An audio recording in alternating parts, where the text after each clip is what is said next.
या देवी सर्वभूतेषु शक्तिरूपेण संस्थिता नमस्तस्यै नमस्तस्यै नमस्तस्यै नमो नमः।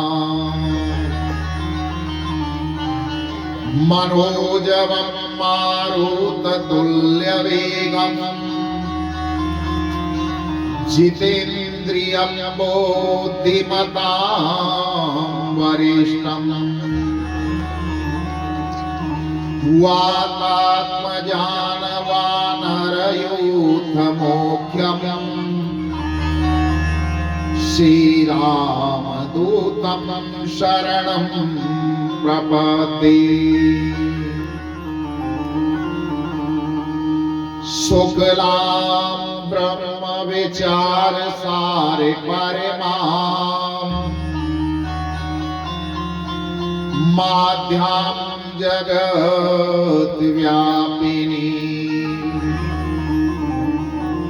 वीणां पुस्तकधारणीमभयदाम् जाड्यान्धकारापहाम् हस्ते स्फाटिकमालिकामविदवतीम् पद्मासने संस्थिताम् वन्दे तां परमेश्वरी भगवती बुद्धिप्रदां शारदाम्।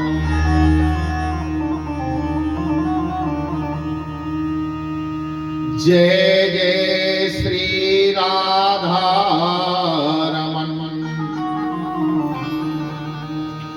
जय जय श्री नवले किशोर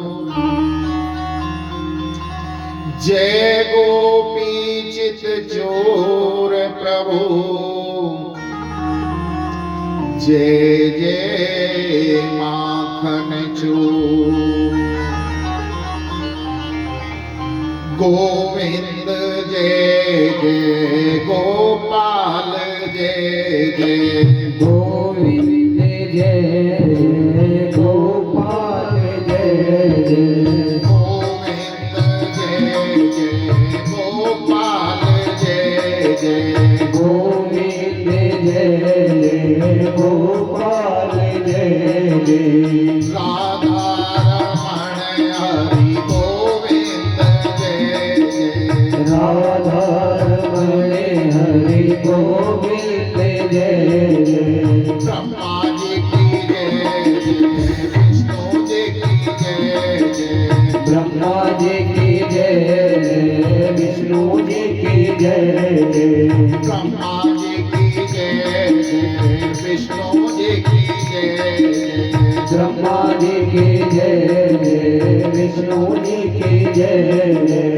उमापति शिव शंकर की जय उमापति शिव शंकर की जय गोविंद जय जय गोपाल जय जय गोविंद जय जय गोपाल जय जय राधा रमण हरि गोविंद जय जय राधा रमण हरि गोविंद जय जय गंगा जी की जय जय यमुना जी की जय जय गंगा जी की जय जय यमुना जी की जय जय गंगा जी की जय जय यमुना जी की जय जय गंगा जी की जय जय यमुना जी की जय जय सरस्वती तेरे बेटी की जय सरस्वती तेरी बेटी की जय जय गोविंद जय जय गोपाल जय जय गोविंद जय जय गोपाल जय जय राधा रमण हरि गोविंद जय जय राधा रमण हरि गोविंद जय जय राम जी की जय जय सीता जी की जय जय राम जी की जय जय सीता जी की जय जय राम जी की जय जय सीता जी की जय जय राम जी की जय जय सीता जी की जय जय दशरथ कुमार चारों भाइयों की जय जय दशरथ कुमार चारों भैया की जय जय गोविंद जय जय गोपाल जय जय गोविंद जय जय गोपाल जय जय राधा रमण हरि गोविंद जय जय राधा रमण हरि गोविंद जय जय राधा जी की जय जय रुक्मण जी की जय जय राधा जी की जय जय रुक्मणी जी की जय जय राधा जी की जय जय रुक्मण जी की जय जय राधा जी की जय जय रुक्मणी जी की जय जय मोर मुकटवती माली की जय जय और मुकुट बंसी वाले की जय जय गोविंद जय जय गोपाल जय जय गोविंद जय जय गोपाल जय जय राधा रमण हरि गोविंद जय जय राधा रमण हरि गोविंद जय जय गोविंद जय जय बोलो गोपाल जय जय गोविंद बोलो गोपाल जय जय गोविंद जय जय बोलो गोपाल जय जय गोविंद जय जय बोलो गोपाल जय जय राधा रमण हरि गोविंद जय जय राधा रमण हरि गोविंद जय जय राधा रमण हरि गोविंद जय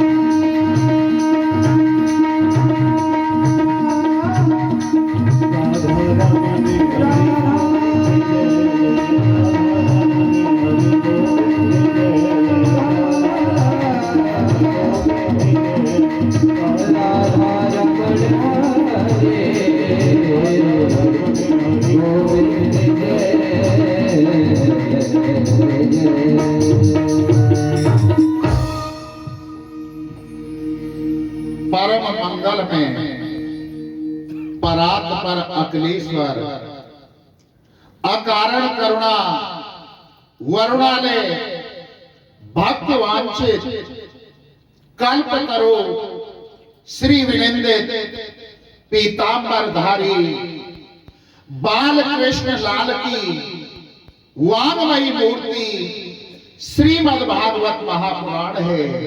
बोलो श्रीमद् भागवत महापुराण की जय बोलो सुखदेव जी महाराज की जय बोलो परीक्षित जी महाराज की जय बोलो भक्त और भगवान की बोलो वस्ती माता की बोलो गौ माता की बोलो गंगा मैया की बोलो जमुना मैया की बोलो बागेश्वर धाम की बोलो सन्यासी बाबा की बोलो दादा गुरु महाराज की बोलो अपने अपने मताई बाप की जय जय श्री राधे श्याम। साधु जी सीताराम प्रेम से बोलो राधे श्याम। परम आदरणीय सर्वमात्र शक्ति पिता तुल्य पुरुष शक्ति विप्र समाज संत समाज मेरे संगीतकार भक्त श्रोता और जहां तक मेरी आवाज जा रही है वहां तक के सभी भक्त प्रेमियों को मैं डॉक्टर संजय भारद्वाज व्यासपीठ से चरणों में कोटि कोटि नमन करता हूं। बोलो राधे राधे। सिया राम में सब जग जानी, करहु प्रणाम जोरे जुग पानी।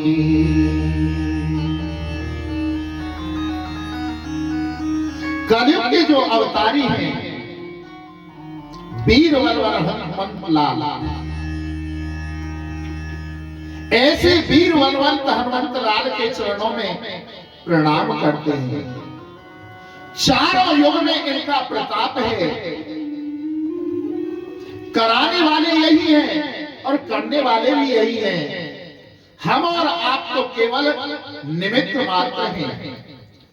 ऐसे हनुमंत लाल के चरणों में हम दंडवत प्रणाम करते हैं, आवाहन करते हैं। कथा प्रारंभ होत है, आओ वीर हनुमान, आसन आए विराज कर, करहु सर्व कल्याण।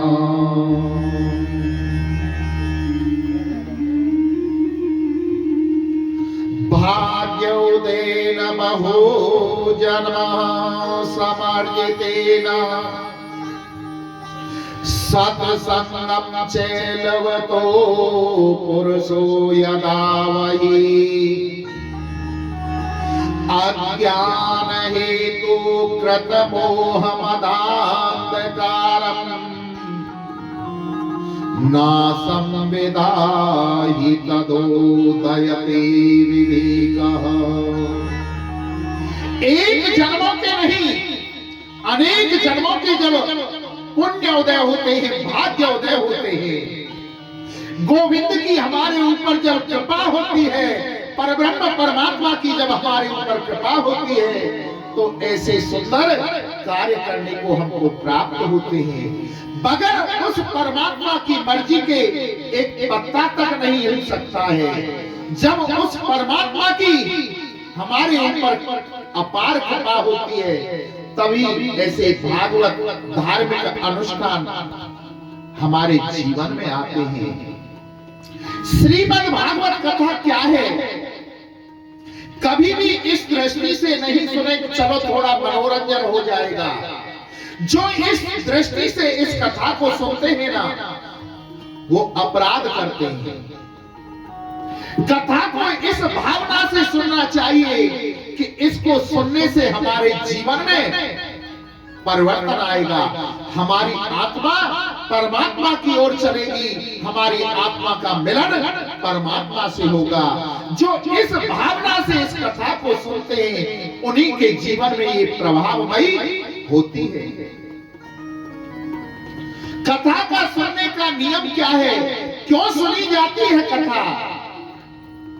इन सब बातों का जिसमें विवेचन किया जाता है ना, उसे हम श्रीमद् भागवत कथा का महात्म कहते हैं। तो हम भागवत जी के महात्म में प्रवेश करने जा रहे हैं। उससे पहले एक बार सभी प्रेम से बोलो राधे कृष्णा। ऐसे कार्यों में निंद्रा देवी भी बड़ा विलंब डालती है, तो उसके लिए भी एक बार प्रेम से बोलो राधे कृष्णा। सच्चिदानंद रूपाय विश्वोत्पत्त्यादि हेतवे, तापत्र विनाशाय श्री कृष्णाय वयं नमः। जीवन में तीन बातें बड़ी समझने की हैं। जो बात बात पर कहा जाता है ना, सच्चिदानंद सच्चिदानंद सच्चिदानंद, आखिर ये सच्चिदानंद क्या है? सच्चिदानंद तीन शब्दों के मिलन से मिला है। सत, चित और आनंद। तीन शब्दों को जब हम मिलाते हैं तो सच्चिदानंद बनता है। अब इस प्रकार हम वर्णन करते हैं, सच्चिदानंद को खोल करके व्याख्यान करते हैं। सत कहते हैं परमात्मा। पहले भी परमात्मा था।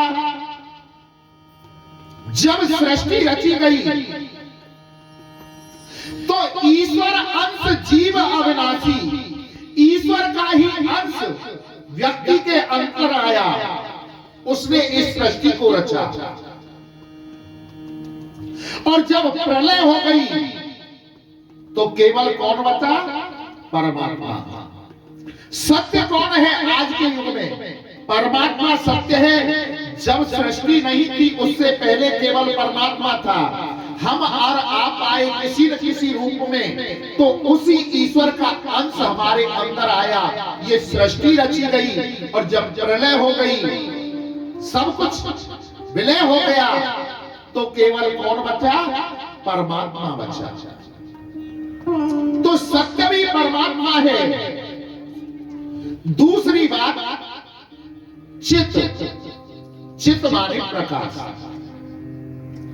अगर हमको कोई वस्तु देखनी होती है, पढ़नी होती है, या पुस्तक पढ़नी होती है, तो हमें किसकी जरूरत पड़ती है? प्रकाश की, उजाले की।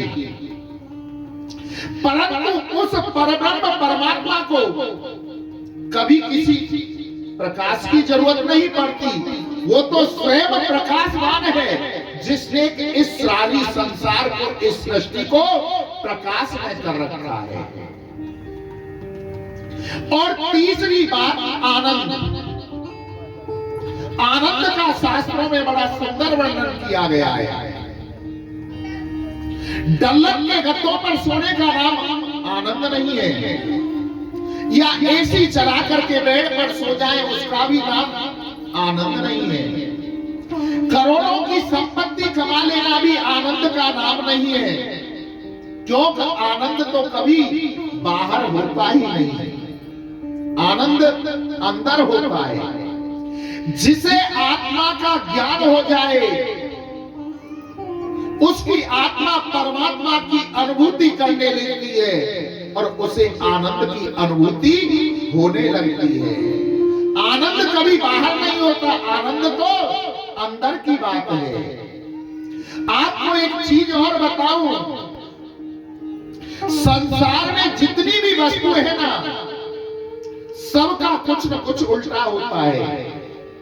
जैसे कि धनवान का उल्टा निर्धन होता है, विद्वान का उल्टा मूर्ख होता है, सुख का उल्टा दुख होता है, लेकिन आनंद का कभी कुछ उल्टा नहीं होता। आनंद तो परमात्मा का नाम है। जब नंद बाबा के घर मेरे प्रभु का प्रादुर्भाव हुआ, तो किसी ने ये नहीं गाया था कि नंद के छोरा भयो। क्या गाया था? नंद घर आनंद भयो जय कन्हैया लाल की। परमात्मा का ही नाम आनंद है। तभी तो महात्म में पहले श्लोक में कहा गया है, सच्चिदानंद रूपाय विश्वोत्पत्त्यादि हेतवे तापत्र विनाशाय श्री कृष्णाय वयं नमः। सत्वी श्री कृष्ण है, चित्वी श्री कृष्ण है, और आनंद भी श्री कृष्ण है। ऐसे सच्चिदानंद श्री कृष्ण भगवान के चरणों में प्रणाम करते हैं हम। और तुलसीदास बाबा ने भी एक बड़ी सुंदर चौपाई कही है कि 3 प्रकार के ताप बतलाए, आदि दैहिक, आदि भौतिक और आदि दैविक। जब राम और कृष्ण का जन्म हुआ था ना, इन तीनों तापों में से किसी को नहीं सताया था। दैहिक, दैविक, भौतिक तापा,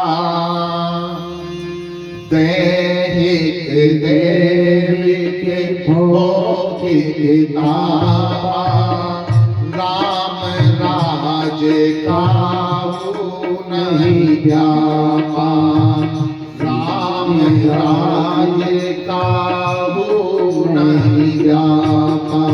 राम सिया राम जय जय राम, राम सिया राम जय जय राम, राम सिया राम जय जय राम, राम सिया राम जय जय राम। जब भगवान कृष्ण का अवतार हुआ तो दैहिक दैविक भौतिक तापा, तीन प्रकार के जो ताप थे, तीनों तापों में से किसी ने नहीं सताया था। परंतु आज कलयुग में एक भी व्यक्ति ऐसा नहीं है जो अपने हृदय पर, छाती पर हाथ रख करके कह दे कि मैं सुखी हूं। कोई तन दुखी, कोई मन दुखी, कोई धन बिन रहत उदास, थोड़े थोड़े सब दुखी, सुखी राम के दास। कोई तन दुखी, कोई अपने इस शरीर से दुखी है, जैसे अपार संपत्ति है, 10-10, 20-20 फैक्ट्रियां चल रही है, करोड़ों का टर्नओवर होता है प्रतिदिन का, और पता है ऐसे व्यक्ति क्या खाते हैं? मूंग की दाल का पानी और सूखे फूल का।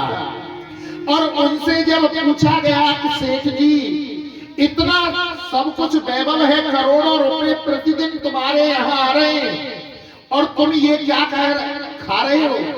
तो हाथ जोड़ करके कहने लगे, गुरुजी, एक ब्लड प्रेशर नाम का हुआ होता है, अगर चुपड़ी हुई रोटी खाऊंगा, शाही पनीर खाऊंगा तो ब्लड प्रेशर बढ़ जाएगा और मेरी मौत हो जाएगी। किस काम की ऐसी संपत्ति? शरीर को बीमारियों ने घेर रखा है। तन दुखी, कोई तन दुखी, कोई मन दुखी, कोई बेचारा अपने मन से दुखी है, किसी चीज की कमी नहीं है, अपार संपत्ति है घर में, और मन में सोचते हैं कि अब मेरा बेटा बड़ा हो रहा है, इसकी शादी करूंगा, बड़े घर की बहू आएगी, बहुत सारा दहेज लेकर के आएगी, और जब दहेज लेकर के आएगी तो समाज में मेरा मान और बढ़ेगा। पिताजी ये मन में सोच ही रहे थे कि घर का बेटा घर की नौकरानी को लेकर के बन गया और कोर्ट में जाकर के कोर्ट मैरिज कर ली। न बेटा सुनता है न बेटी सुनती है, मन में बड़ी दुखी है। कोई तन दुखी, कोई मन दुखी, कोई धन में रहत उदास। बेचारा मजदूर है जो धन के बगैर उदास रहता है। 10-10, 20-20 मंजिल फ्लैटों को बनाते हैं, मकानों को बनाते हैं, पुताई करते हैं, अपनी जान को जोखिम में डालकर काम करते हैं, और शाम को क्या मिलता है? 400, 450 रुपए।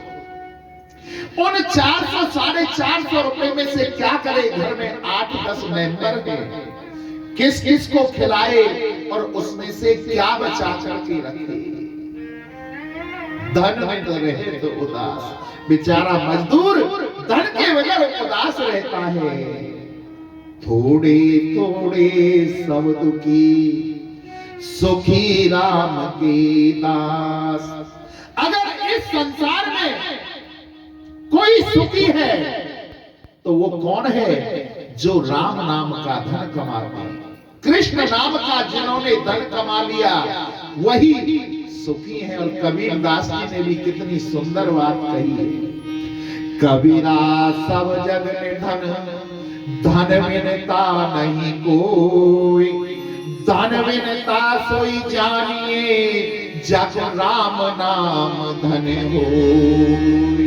जिसने राम नाम का मात्र कृष्ण नाम का धन कमा लिया, वही इस जगत में धनवान है, अन्यथा कोई भी धनवान नहीं है, सब निर्धन है। भैया माधव, थोड़ा सा हमें भी राम नाम को धन कमा दो। बोले गोविंद भगवान के जय। तो राम नाम रटते रहो। अब बेटा आप आ जाओ, आपका यज्ञोपवीत करा देते हैं। आ जाओ। जब लगे घट में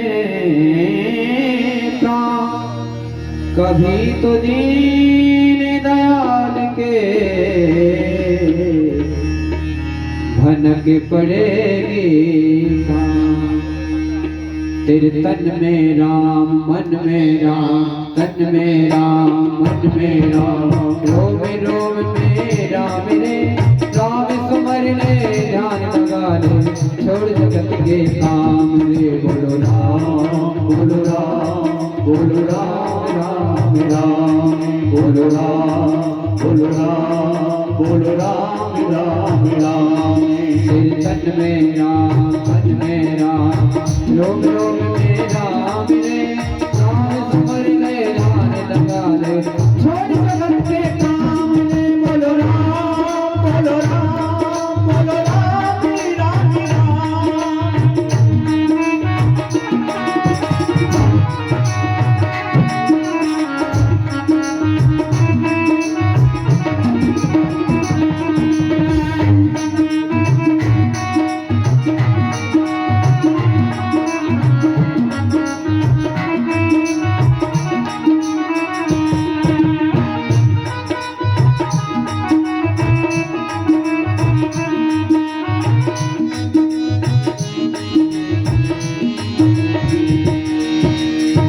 माया में तो उलझा उलझा, दर दर धूली उड़ाए, दर दर धूली उड़ाए, दर दर धूली उड़ाए। माया में तो उलझा उलझा, दर दर धूली उड़ाए, दर दर धूली उड़ाए, दर दर धूली उड़ाए। अब क्यों करता मन भारी, जब माया साथ छुड़ाए, जब माया साथ छुड़ाए, जब माया साथ छुड़ाए।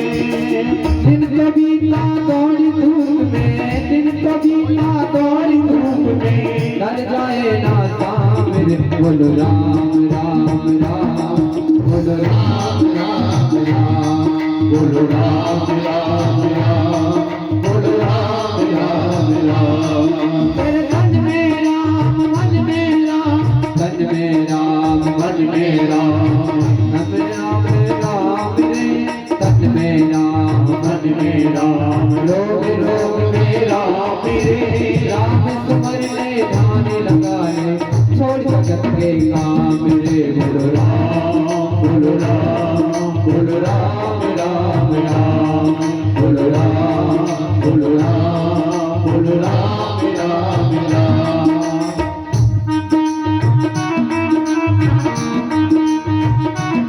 हरि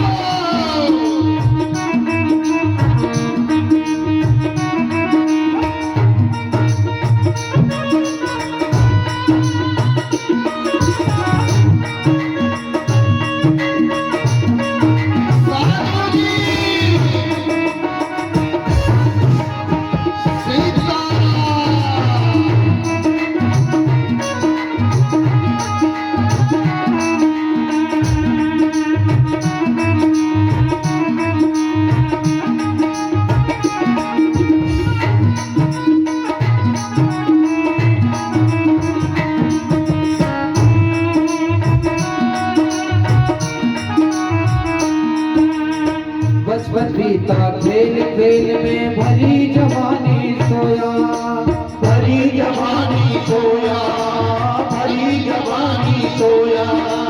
देख बुढ़ापा अब क्यों सोचे, क्या पाया क्या खोया, क्या पाया क्या खोया, क्या पाया क्या खोया। बचपन बीता खेल खेल में, भरी जवानी सोया, भरी जवानी सोया, भरी जवानी सोया। देख बुढ़ापा अब क्यों सोचे, क्या पाया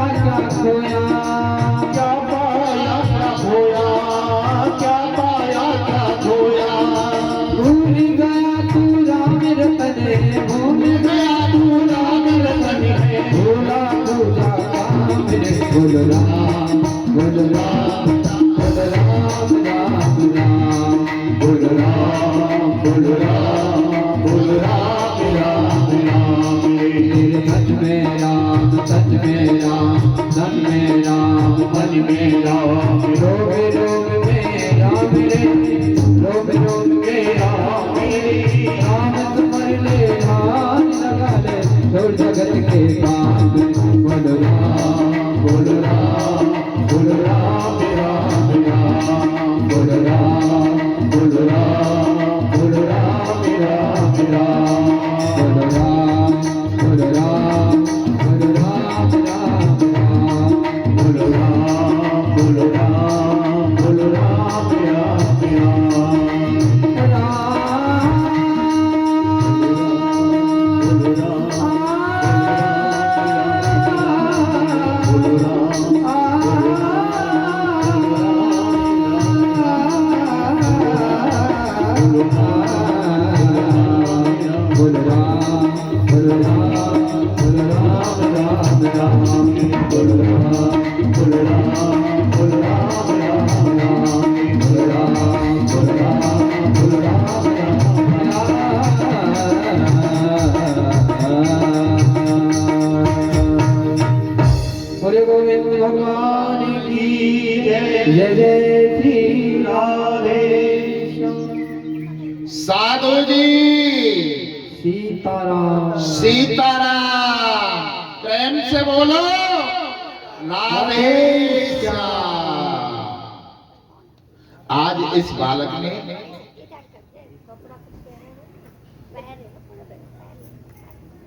विद्या अध्ययन के लिए यज्ञोपवीत संस्कार कराया है अपना। हमारी प्राचीन पद्धति थी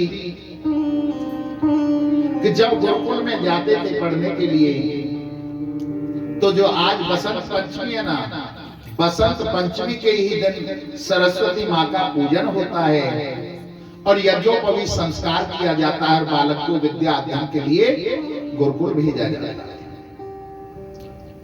ये बालक आज से अपने विद्या जीवन में संस्कृत की पढ़ाई करने के लिए प्रस्थान किया है, उसने प्रवेश किया है। तो भगवान श्री कृष्ण ही सत्य हैं, चित हैं और आनंद हैं, तीनों प्रकार के तापों का नाश करने वाले सच्चिदानंद हैं। ऐसे भगवान श्री कृष्ण के चरणों में हम दंडवत प्रणाम करते हैं। भागवत जी के प्रथम श्लोक में गोविंद की वंदना की गई। अब दूसरे श्लोक में प्रवेश करते हैं तो जिसमें एक सुखदेव जी की वंदना की गई है। उन्हीं सुखदेव जी के कारण हमारे और आपके जीवन में ये भागवत प्राप्त हुई है। यम यम प्रवजन्तमनुपेतमपेत कीर्त्यम द्वैपायनो विरह कातर्याजुहाव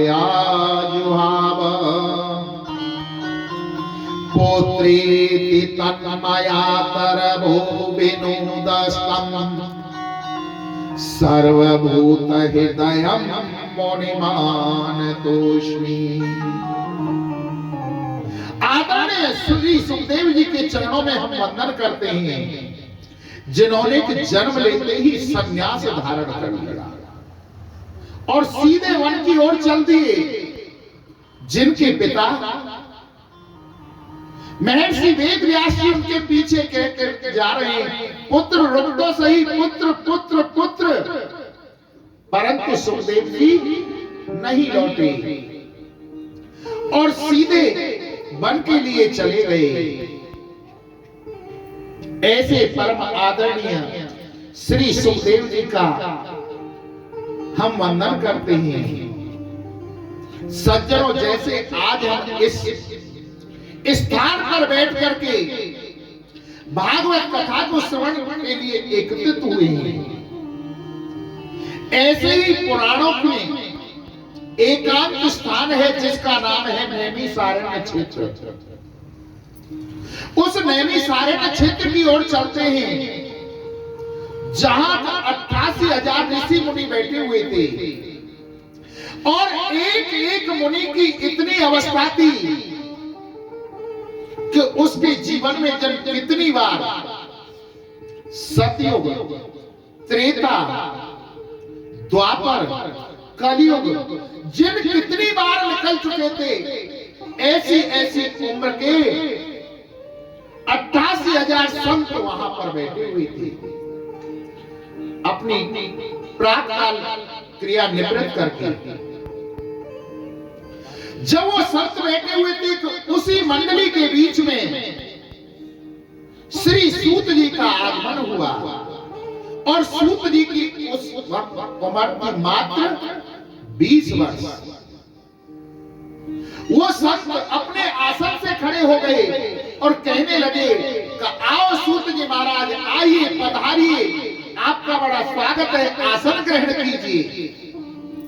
सूत जी अपने मन में सोचने लगे कि ये संत महात्मा क्या कर रहे हैं।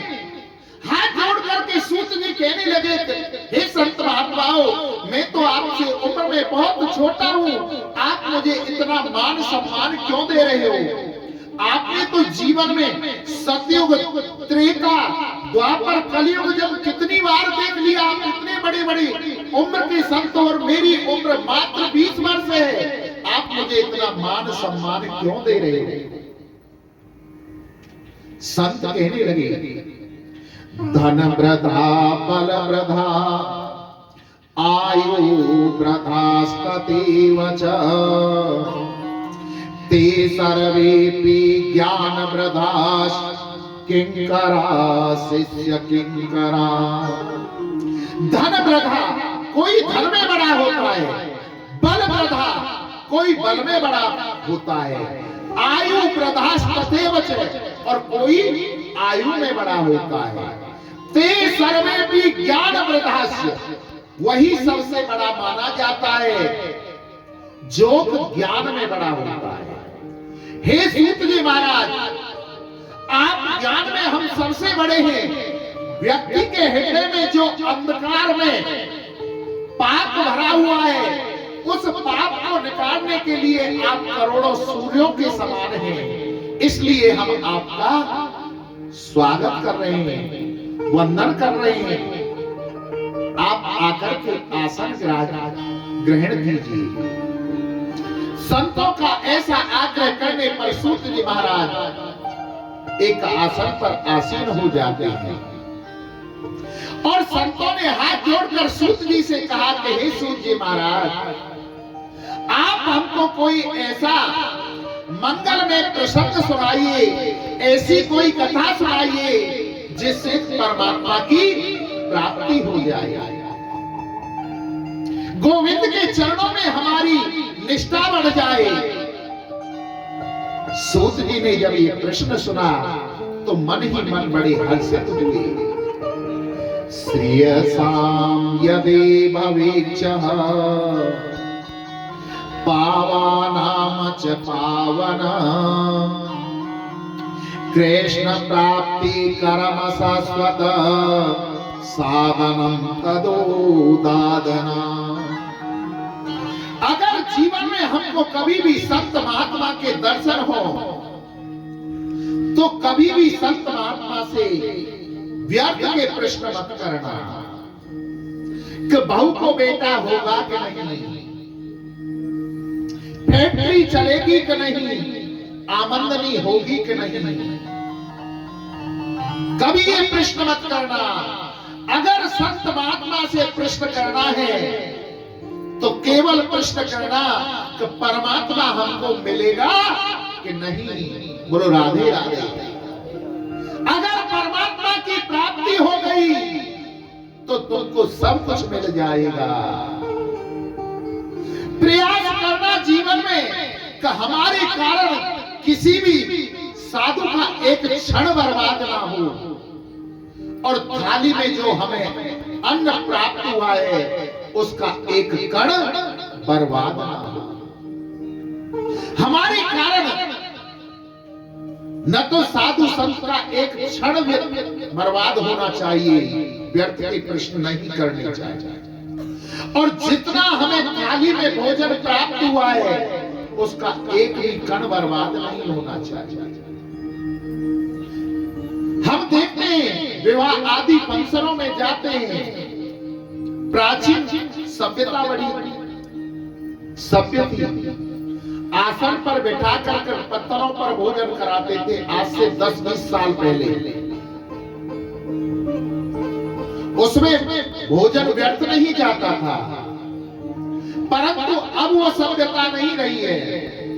अब तो स्टैंडिंग खाना चल रहा है।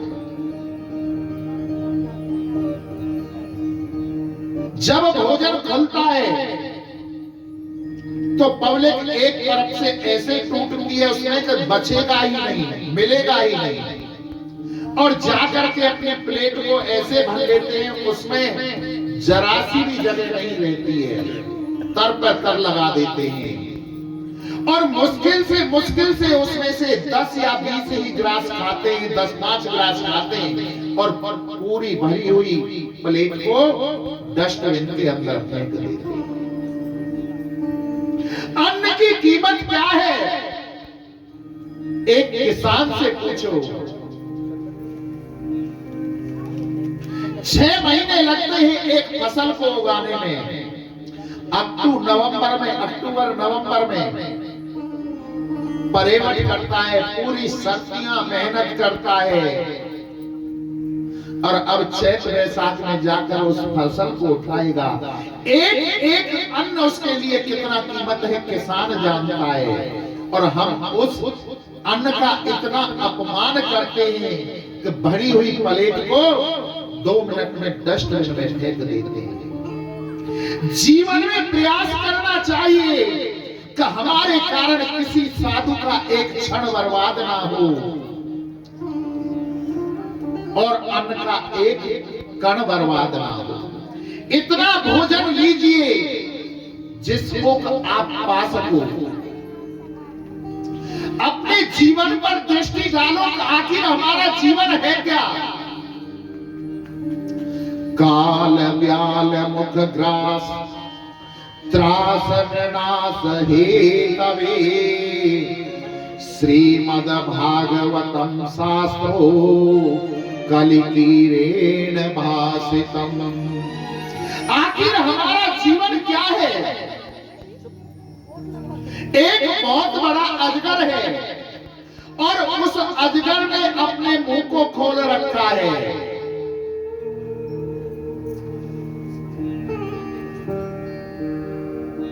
हमारा जीवन कब तक सुरक्षित है? जब तक वो अजगर अपने मुंह को बंद नहीं करता। जैसे ही अजगर अपने मुंह को बंद कर लेगा तो हमारी मृत्यु हो जाएगी। हम और आप सभी उस अजगर के अर्थात काल के ग्रास बने हुए हैं। हर समय काल हमें अपने मुंह में बैठा करके घूम रहा है। आज मैं आपको 6 फुट ऊंचा बैठकर स्टेज पर कथा सुना रहा हूं। कल सुना पाऊंगा इसकी कोई गारंटी नहीं है। अब से अगले क्षण की किसी को नहीं पता कब काल मुझे अपना ग्रास बना ले। इसलिए इस जीवन में उस परब्रह्म परमात्मा को याद करो। नहीं क्वचित क्षणमपि जातो तिष्ठत कर्म कृत कार्यते ह्यवस कर्मे गुणैः स्वाभाविक बलातः। कि मनुष्य की सबसे बड़ी भ्रांति है वो जगत की चिंता करता है। जब जगत की चिंता को हटाओ और परमात्मा का चिंतन बढ़ाओ। ये जगत की चिंता कैसे हटेगी? परमात्मा का चिंतन कैसे बढ़ेगा?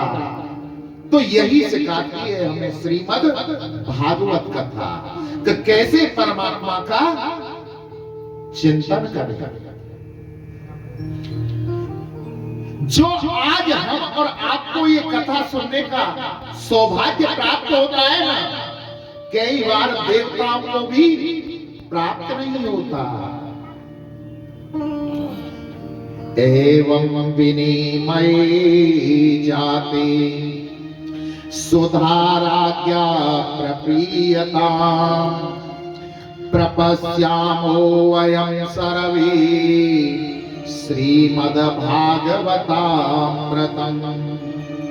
कि एक बार देवताओं को जब पता चला कि राजा परीक्षित को श्राप लग गया है और सुखदेव जी महाराज उन्हें श्रीमद्भागवत कथा अमृत पान करा रहे हैं, तो देवताओं ने स्वर्ग लोक से, इंद्र लोक से अमृत का कलश लिया और लेकर के परीक्षित की सभा के अंदर आ गए और कहा कि हे सुखदेव जी महाराज,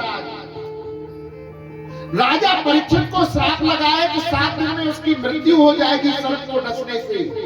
आप एक काम करिए, ये स्वर्ग का अमृत है हमारे पास, आप राजा परीक्षित को ये अमृत पिला दो तो राजा अमर हो जाएगा, उसकी मृत्यु नहीं होगी, और इसके बदले में भागवत रूपी कथा अमृत पान हमें करा दो।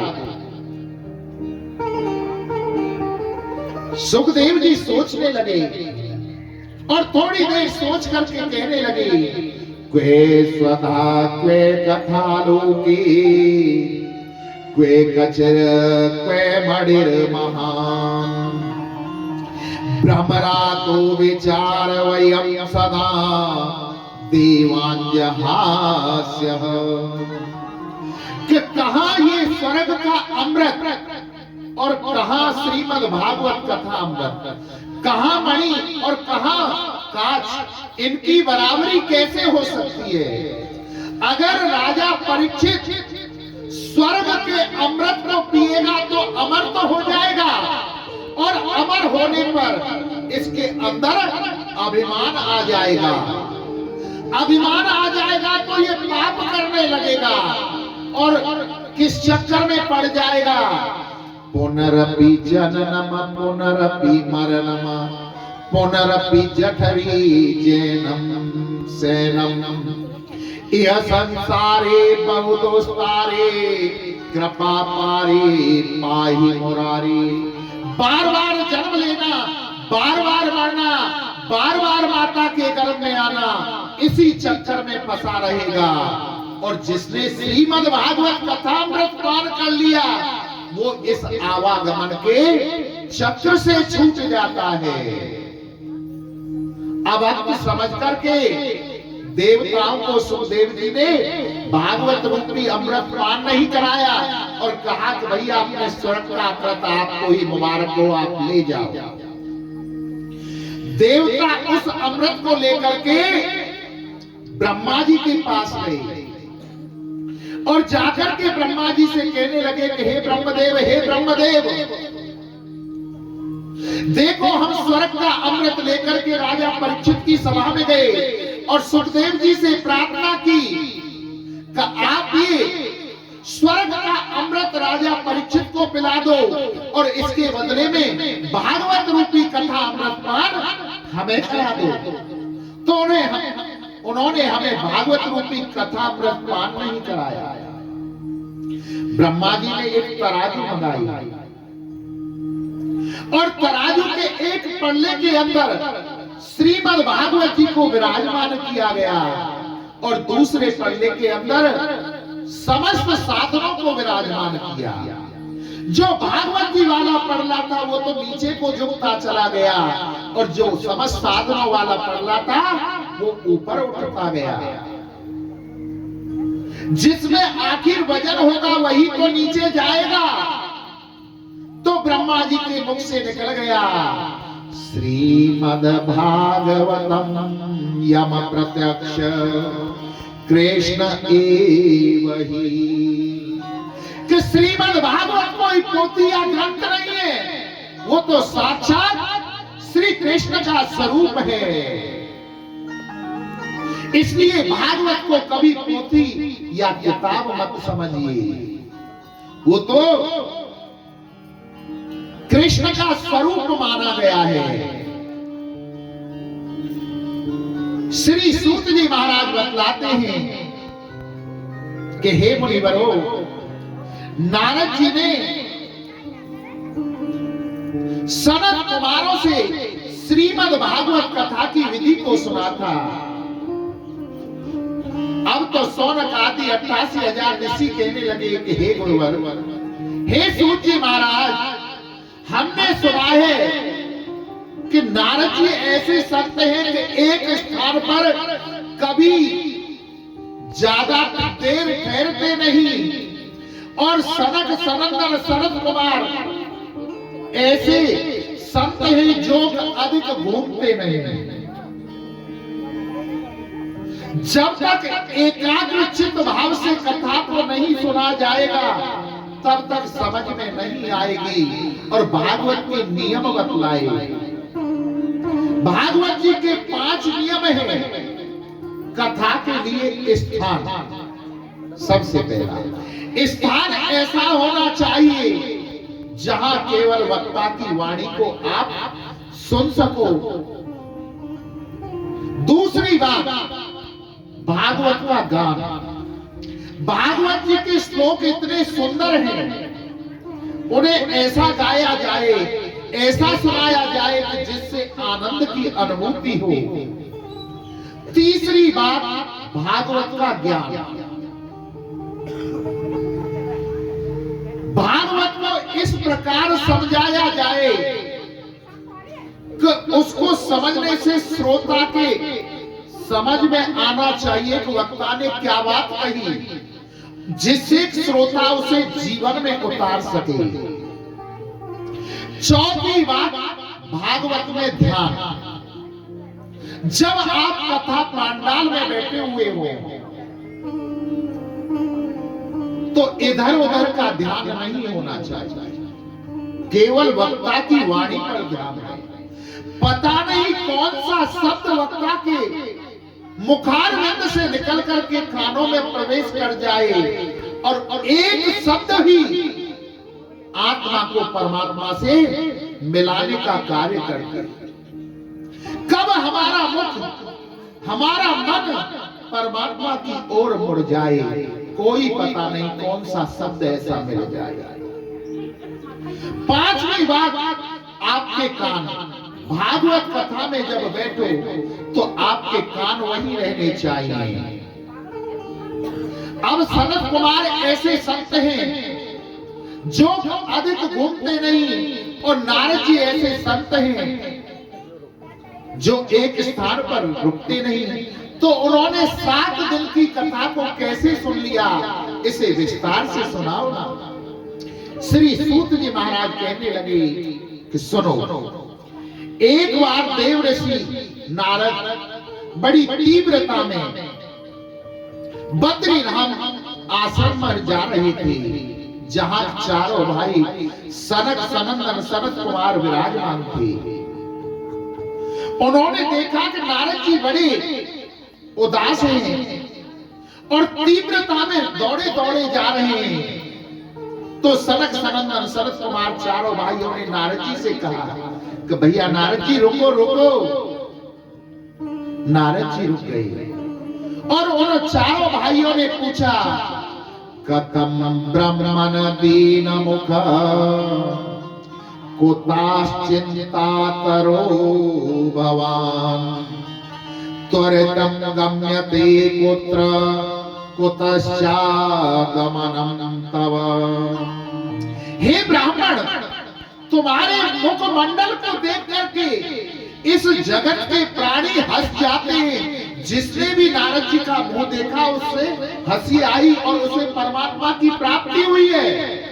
आज वही नारद स्वयं इतना दुखी हो रहा है जिसके नेत्रों से अश्रु बह रहे हैं। क्या बात है नारद जी? कुतश्चिंता करो भगवान, तुम्हें ऐसी कौन सी चिंता लगी हुई है? त्वरित गम्यते कुत्र, तुम कहां जा रहे हो, कहां से आ रहे हो? कुतश्चागमन, और कहां जा रहे हो? नारद जी सनक कुमारों की वाणी सुनकर के आज उनके पैरों में लंबे लेट जाते और कहने लगे, भैया क्या बताऊं मैं आपको, मैंने इस पृथ्वी लोक को सर्वोत्तम लोक समझा और इसको सर्वोत्तम लोक समझकर इस पर भ्रमण करने के लिए गया, परंतु सत्य कहता हूं भैया, मन को शांति देने वाली शांति मुझे कहीं नहीं मिली। अहम तो पृथ्वी ज्ञातो ज्ञात्वा सर्वात्मामिति, पुष्करम च प्रयागम च काशी गोदावरी तथा हरि क्षेत्रम कुरुक्षेत्रम श्रीरंग सेतु वंदनम एवं मयादिषु तीर्थेषु भ्रमणात् इतस्ततः। कि पृथ्वी को मैंने सर्वोत्तम लोक समझा, इसमें मैं पुष्कर गया, प्रयाग गया, काशी गया, हरिद्वार गया, कुरुक्षेत्र गया, सेतुवंद रामेश्वर गया। भैया सत्य कहता हूं, इन तीर्थों में कहीं भी मुझे मन को शांति देने वाली शांति नहीं मिली। ना पश्चिम कोत्रचित् शर्मः मन संतोष कारकम कलिना धर्म मित्रेण धैर्यं बाधिता धुना। कलियुग ने सबकी बुद्धि को ऐसा बिगाड़ रखा है, कोई सत्य नहीं बोलता। अगर एक सत्य जीवन में बोल दे तो मानो राजा हरिश्चंद्र के बाद उसी का नंबर आ जाता है। घर में नई नई बहुओं की चलती है, तरुणा प्रवृत्ति गेहे श्याल को बुद्धिदायक कन्या विक्रीणो लोभाद दंपति नाम च कंकणम। सूत जी की बात सुन करके मुनिवर कहने लगे, ये तो अच्छी बात है, नई बहू के घर में चलने चाहिए, इसमें बुराई क्या है? बोले बुराई तो कोई नहीं है, परंतु जब भी कोई बड़ा कार्य करे तो अपने माता पिता और बुजुर्गों से पूछना चाहिए। परंतु आज का कलयुग ऐसा आ गया है, माता पिता बड़े भाई से कोई नहीं पूछता है। फोन मिलाएंगे कहां? ससुराल में, साले साहब पर। साले साहब गाड़ी लेनी है, कौन सी ले ले? मर्सिडीज ले ले, वर्ना ले ले। और हमारे ब्रज के अंदर एक कहावत है, दीवार बिगाड़े आरो और घर द्वार बिगाड़े सारो। अगर दीवार के अंदर आप ज्यादा अलमारी चौखट जंगला निकालोगे तो दीवार कमजोर हो जाएगी, और घर में अगर साले की ज्यादा सलाह सम्मति लोगे तो शकुनी की ली थी, कौरवों का क्या हाल हुआ था सभी जानते हो, पूरा वंश मिट गया था। कलिना धर्म मित्रेण धर्मोदिता। अधर्म का जो मित्र कलयुग है उसने सबकी बुद्धि को बिगाड़ रखा है।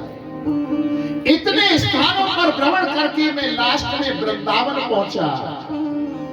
वृंदावन जाकर के मैंने एक कौतूहल देखा कि यमुना के किनारे पर दो व्यक्ति मूर्छित पड़े हुए थे और उनके पास में एक बहुत सुंदर युवती बैठी हुई रो रही है। उसके पास में 10-12 सखियां और बैठी उसे चुप कर रही थी। मैं कौतूहलवश उन्हें देखने के लिए जाकर के पूछा कि हे देवी, तुम्हारा क्या परिचय है, तुम कौन हो और तुम्हारे पास में ये दो पुरुष पड़े हैं, कौन है? तो वो सुंदर युवती अपना परिचय देकर के कहती है, मेरा नाम भक्ति है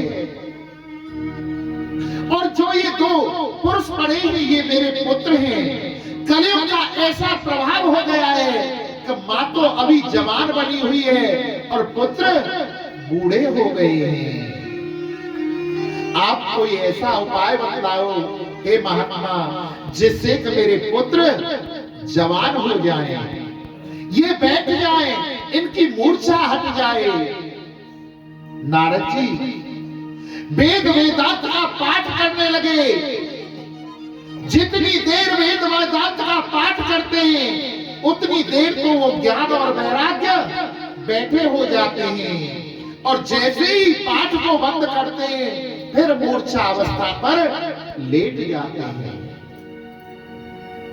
नारद जी बड़े दुखी हुए और आकाश की तरफ देखने लगे कि उसी समय आकाशवाणी हुई, सत्कर्म सूचको नूनम ज्ञान यज्ञ स्मृति बुद्धये श्रीमद् भागवतालाप सेतु भूत सुखादवी। कि हे नारद, देखो ज्ञान और वैराग्य बुढ़ापे को दूर करना चाहते हो तो सत्कर्म करिए।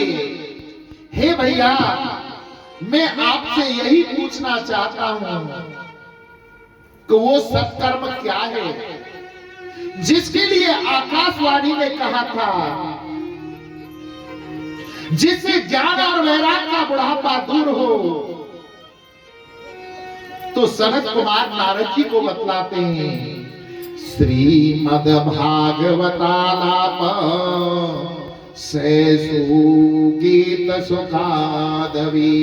कि तुम श्रीमद् भागवत कथा कराओ तो ज्ञान और वैराग्य का बुढ़ापा दूर होगा, भक्ति देवी के कष्ट की निवृत्ति होगी। नारद जी कहने लगे, कहां कराएं? बोले गंगा के किनारे आनंद तट है, आप वहां पर भागवत कराओ। नारद जी चारों भाइयों को लेकर के गंगा के किनारे आनंद तट पर पहुंच जाते हैं। बहुत सुंदर व्यास मंच बनाया और वक्ता के रूप में चारों भाइयों को विराजमान कर दिया। सनत सनंदन सनातन चारों भाई और श्रोता बन गए नारद जी। जब भागवत कथा अनुष्ठान कराया जाता है उसका नियम होता है कि सहपत्नी किया जाता है। पैतृक कार्यों में पत्नी का स्थान व्यक्ति के बाईं तरफ उल्टे हाथ की तरफ बतलाया है। जब पंडित जी फेरा कराते हैं तो कन्या आकर के सबसे पहले सीधे हाथ पर बैठती है, पूरा विवाह हो जाता है। जब वचन हो जाते हैं तो कन्या वाम अंग आ जाती है। वाम अंग में क्या है?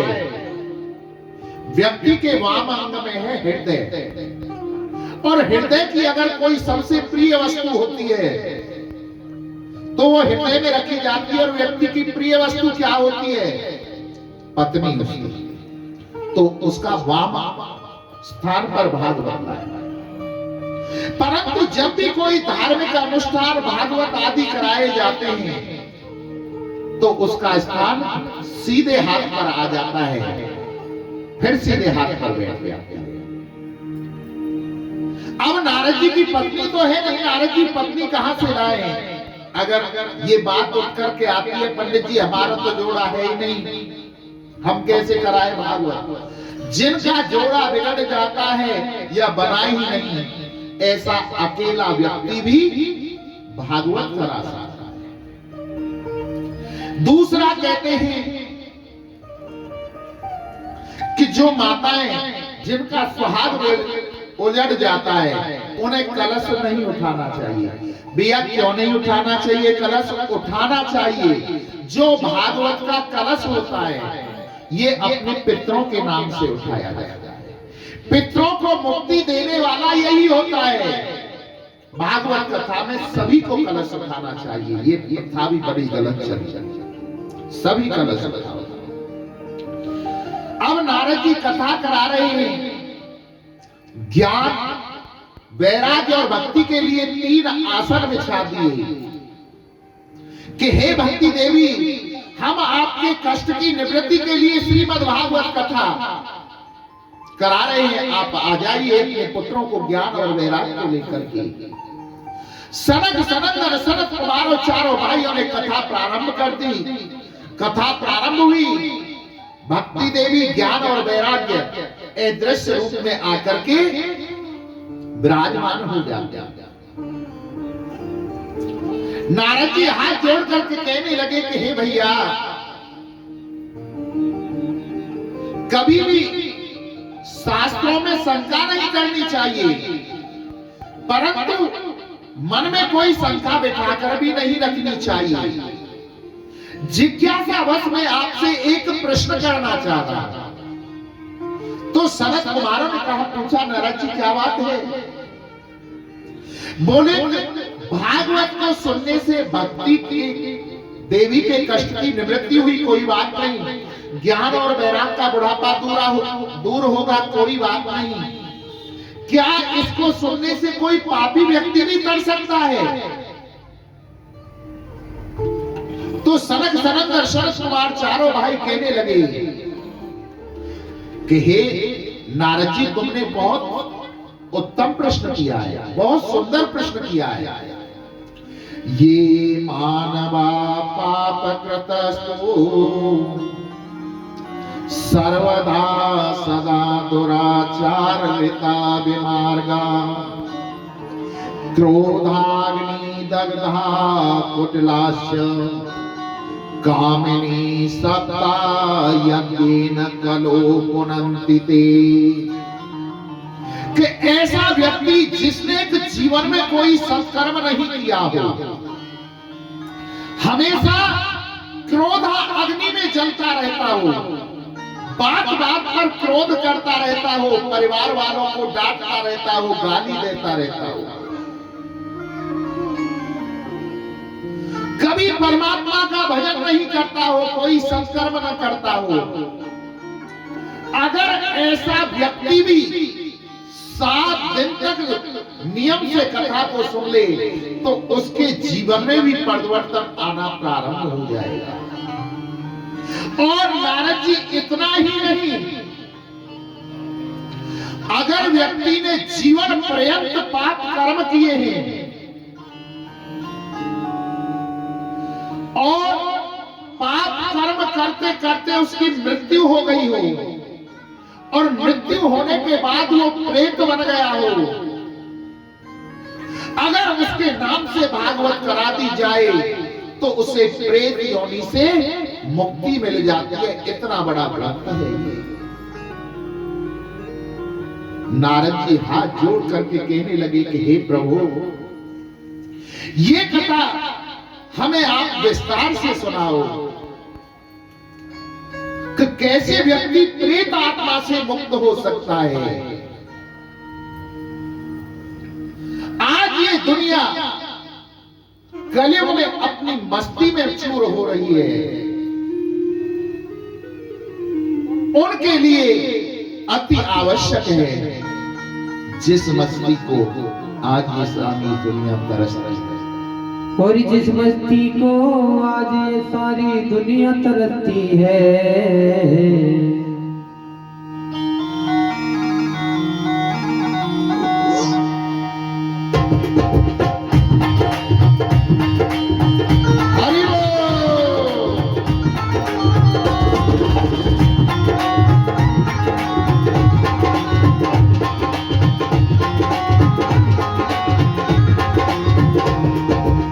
मस्ती को आज ये सारी दुनिया तरसती है, जिस मस्ती को सारी दुनिया तरसती है, जिस मस्ती को आज ये सारी दुनिया तरसती है, जिस मस्ती को आज ये सारी दुनिया तरसती है। वो मस्ती मेरे कृष्ण लला के दर्द बरसती है, वो मस्ती मेरे कृष्ण लला के दर्द बरसती है, वो मस्ती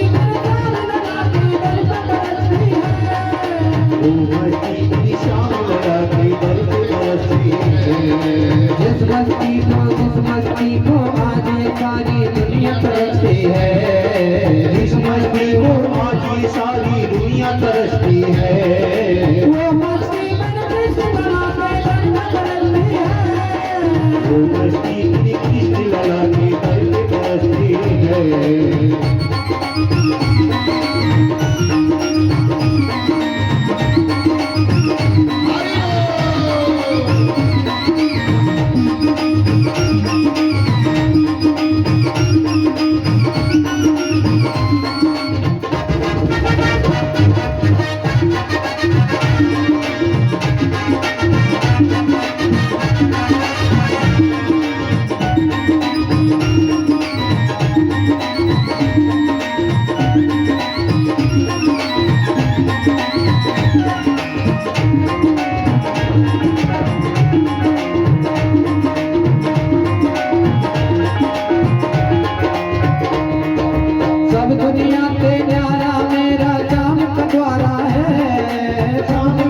है, मेरी शान का द्वारा है।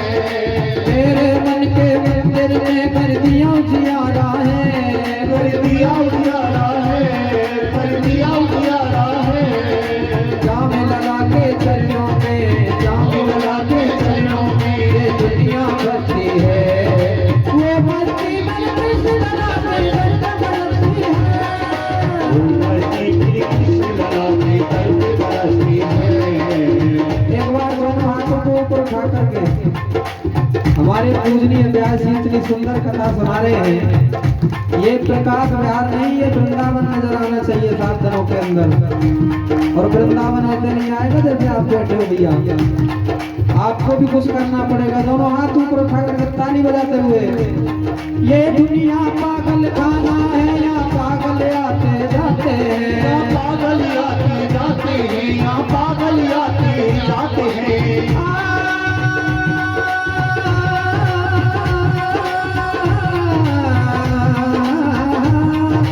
दुनिया पागल खाना है, यहाँ पागल आते जाते हैं, यहाँ पागल आते जाते हैं, यहाँ पागल आते जाते हैं। कोई पागल है,